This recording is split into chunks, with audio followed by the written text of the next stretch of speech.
অমৃতবাবু, মূলত আজকে আপনারা কার সাথে দেখা করলেন? কালকে আপনাদের আন্দোলন ছিল, তো আজকে কার সাথে দেখা করলেন এবং কি ডিসিশন হয়েছে, ওনার সাথে কি আলাপ আলোচনা হয়েছে যদি একটু বলেন। আচ্ছা, ঠিক আছে।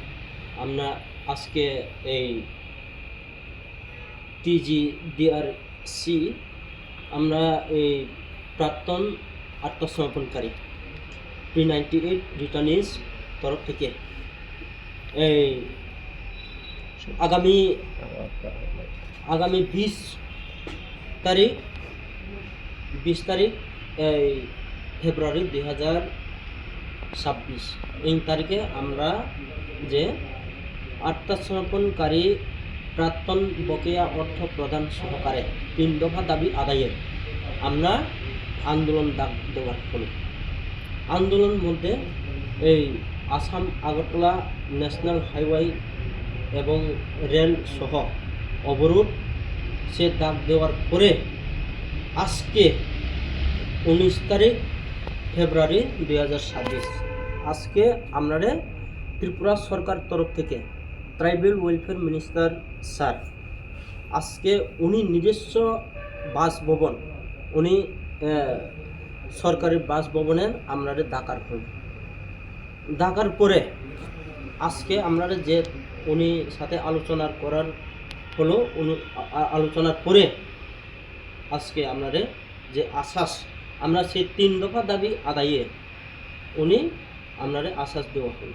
3 দফা মধ্যে আমরা এই বিগত সরকার বামফ্রন্ট আমলে যেটা 45 কোটি Pre-98 রিটার্নিসদেরকে পুনর্বাসন দেওয়ার জন্য উনি স্যাংশন করা হলো।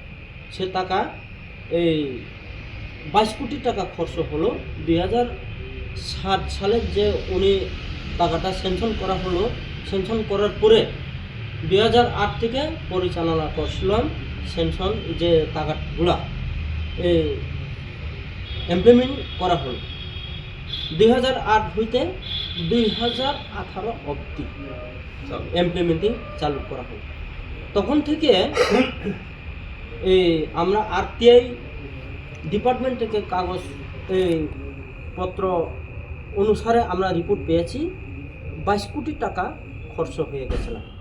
তারপরে বাকি 23 কোটি টাকা এখনও পেন্ডিং বকেয়া টাকা রয়েছে। সে টাকাগুলো পাওয়ার জন্য আমরা এই বকেয়া অর্থ প্রদান সহ 3 দফা দাবি আদায়ের সে আন্দোলন আমরা ডাক দেওয়ার হলো। সে ডাক দেওয়ার অনুসারে সঙ্গে সঙ্গে আজকে আমাদের উপজাতি কল্যাণ দপ্তরের মাননীয় মন্ত্রী আমাদের মাননীয় বিকাশ দেববর্মা মহোদয় আমরা অনুরোধভাবে উনি নিজস্ব সরকারি বাসভবনে এই মিটিং ডাকা হল। মিটিং ডাকার মধ্যে ট্রাইবেল ওয়েলফেয়ার ডাইরেক্টর স্যার এবং এই জিরেনিয়া মহকুমার SDM অফিস থেকে সিনিয়র ম্যাজিস্ট্রেট স্যার আসিল অফিসিয়ালিভাবে। আবার এই মিনিস্টার স্যার সহ আমরা আলোচনা হয়েছি।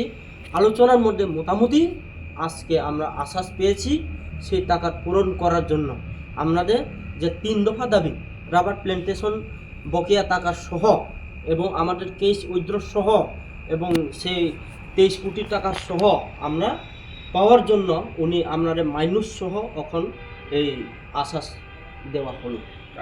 কালকে বসবেন? কালকে তো আমরা যাহাতে আজকে মিনিস্টার স্যার এখনো আমরা আশ্বাস পেয়েছি কালকে আমরা আন্দোলনটা প্রত্যাহার করব।